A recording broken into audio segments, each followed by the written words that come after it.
बिस्मिल्लाहिर्रहमानिर्रहीम। फ्रेंड्स, कैसे हैं आप? ठीक है, उम्मीद है खैरियत से होंगे।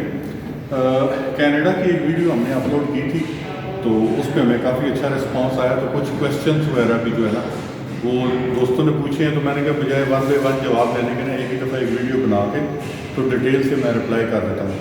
सबसे पहले तो आप मुझे जानते होंगे, मेरा नाम सजाद है, मैं इमिग्रेशन कंसल्टेंट हूँ और इमिग्रेशन के रिलेटेड कोई भी मशवरा चाहिए तो आप मुझसे कांटेक्ट कर सकते हैं।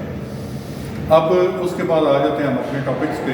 अब टॉपिक्स की बात इस तरह भाईजान कि सबसे पहले जो क्वेश्चन आता है, लोग ये कहते हैं कि जो कनाडा में आप केस प्रोसेस कर रहे हैं तो इस चीज़ की क्या गारंटी है कि 100% जो है ना वो वीज़ा लगेगा। तो सबसे पहले भाई मैं आपको ये बताना चाह रहा हूँ, एक तो मैं मतलब कि SECP से अप्रूव कंसल्टेंट हूँ, ठीक है। पाकिस्तान में बिल्कुल फेयर और ऑनेस्ट काम कर रहे हैं, हम कोई डन बेस काम नहीं कर रहे, ना कोई ऐसी चीज़ करते हैं। हाँ, ये है कि हम उन लोगों का ही केस लेते हैं जिनके हमें चांसेस नज़र आते हैं कि इनका केस हो जाएगा। अब उसके लिए ये चीज़ ज़रूरी है कि लोगों ने मिसलीनियस क्वेश्चंस मुझसे किए, तो मैंने मुनासिब समझा कि उसका रिप्लाई जो है ना वो मैं दे देता हूँ आपको ना, ठीक है। अब उसका रिप्लाई देने के लिए सबसे पहला क्वेश्चन ये था कि सबसे इम्पॉर्टेंट क्या है जिसकी वजह से हमारा केस रिजेक्ट ना हो। तो भाई मेरे सबसे इम्पॉर्टेंट है आपकी बैंक स्टेटमेंट।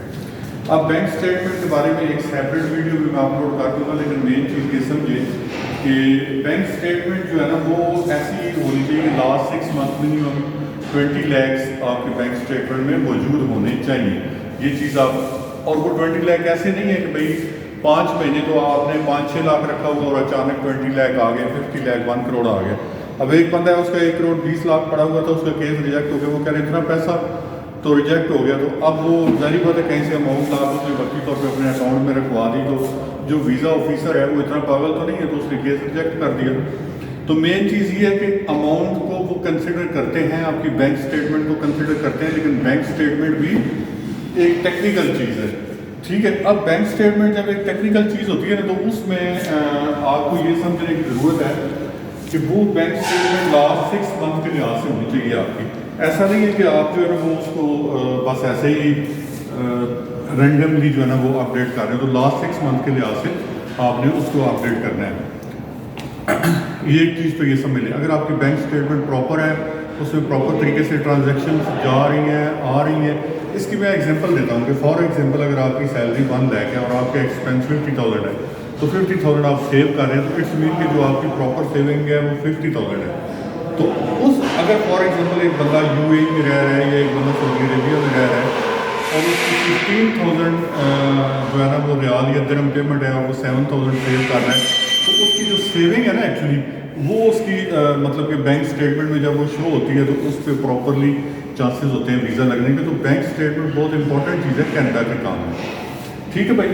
तो इस चीज़ को प्लीज़ इस पे जो है ना बैंक स्टेटमेंट पे मैं एक सेपरेट वीडियो कर दूंगा आपको कि किस तरीके से आप उसको मेंटेन कर सकते हैं। अब सेकेंडली बात यह है कि जो यंग लोग हैं ना उनके चांसेस ज़रा कम होते हैं वीज़ा लगने के, जो ओल्ड एज लोग हैं उनके चांसेस ज़्यादा होते हैं। नॉर्मली गवर्नमेंट ये समझती है कनाडा की कि भाई देखें जो इमिग्रेशन अफसर है वो ये समझता है कि ये बंदा 25 में 22 का जा रहा है, तो वो ये समझता है कि इसकी जो फर्स्ट रनिंग्स है तो ये बंदा वहाँ से जाके वापस नहीं आएगा, इसकी बैक एंड पे टाइज नहीं होगी।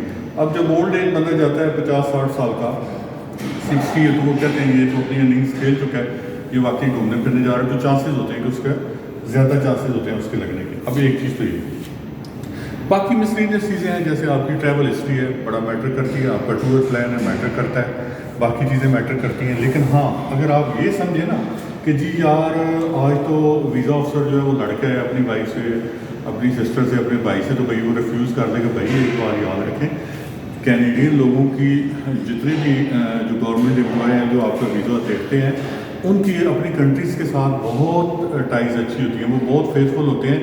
ऐसा नहीं है कि वो किसी एक वहाँ पे जी बर्फ़बारी हो रही है, वहाँ पे आज स्नोफॉल हो गई है तो वहाँ पे कुछ ऐसा है, रोड पे एक्सीडेंट हो गया तो उनका मूड ऑफ हो गया।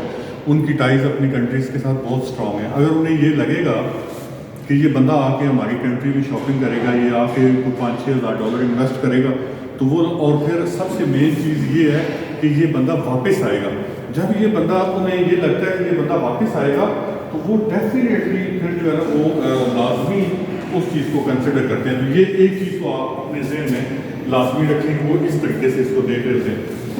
मेन चीज़ दो चीज़ों पे मैंने आपको बताया कि फोकस करता है आपका कनाडा का विजिट वीज़ा। फर्स्ट आपकी बैंक स्टेटमेंट पे, लेकिन वो जेन्युइन टाइप होनी चाहिए। और सेकेंडली अगर वीज़ा ऑफिसर को ये श्योर हो कि ये बंदा पाकिस्तान जो है ना वो पाकिस्तान से जब कनाडा जाएगा और फिर वापस आएगा, इसकी बैक एंड पे टाइज बहुत अच्छी हैं, तो वो फिर उस पर कंसिडर करता है और वीज़ा आपका अप्रूव हो जाता है। अब कुछ बंदों ने मेरे से क्वेश्चन किया कि सर सजाद हमें ये बताएं कि अगर हम फैमिली के साथ मूव होना चाहिए, हम वेल ऑफ हैं, हम ये हैं, तो मैंने कहा बिल्कुल फैमिली के साथ मूव हो जाते हैं, लेकिन वो थोड़ा सा मुश्किल इसलिए हो जाता है कि बैक एंड पे ना वीज़ा अफसर आपकी टाइज देखता है कि आपकी कंट्रीज़ के साथ आपकी फैमिली है, बच्चे हैं, पेरेंट्स हैं। जब आप अपनी फैमिली और बच्चों को ही साथ लेके मूव होते हैं तो वो थोड़ा सा उनको कन्विंस करना मुश्किल होता है। लेकिन अगर आपका जेन्युइन सोर्स ऑफ इनकम है, जो बैंक स्टेटमेंट जेन्युइन है, तो वो फिर उसमें चांसेस होते हैं वो फिर हो जाता है। दूसरी बात ये है कुछ अगर आप बिज़नेस वगैरह शो करते हैं तो वो बिज़नेस का ये प्लीज़ देखें, आपकी प्रॉपर 3 साल की टैक्स रिटर्न होनी चाहिए, SCCP से आपका बिज़नेस रजिस्टर्ड होना चाहिए और ये फाइलर हो आप प्रॉपर, ठीक है।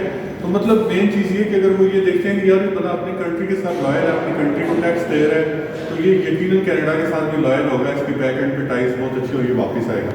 तो ये कुछ ऐसी चीज़ें हैं। हाँ, इसमें जैसे मैं आपको एक और बात बताऊँ, फॉर एग्जाम्पल अगर आप IT स्पेशलिस्ट हैं, अगर आप यूट्यूबर हैं, अगर आप टिकटॉकर हैं, बहुत अच्छे हैं, बहुत फेमस हैं आप, तो फिर भी चांसेस हैं कि वो आपको वीज़ा दे दें। उसकी वजह ये कि वो ये समझेंगे कि जो कनाडा की हिस्टोरिकल प्लेसेस हैं, फेमस प्लेसेस हैं, नायग्रा फॉल है, और मतलब कि जो इस तरह के मॉल वगैरह हैं उनका टोरंटो वगैरह में आगे पीछे जो उनकी फेमस प्लेसेस हैं, तो वो ये समझते हैं कि ये बंदा जाएगा तो ये उनको उजागर करेगा। मे भी इस बंदे की वीडियोज़ की वजह से काफ़ी सारे लोग कनाडा विजिट करें तो हमें कनाडा को रेवेन्यू है, तो इस चीज़ का बेनिफिट हो।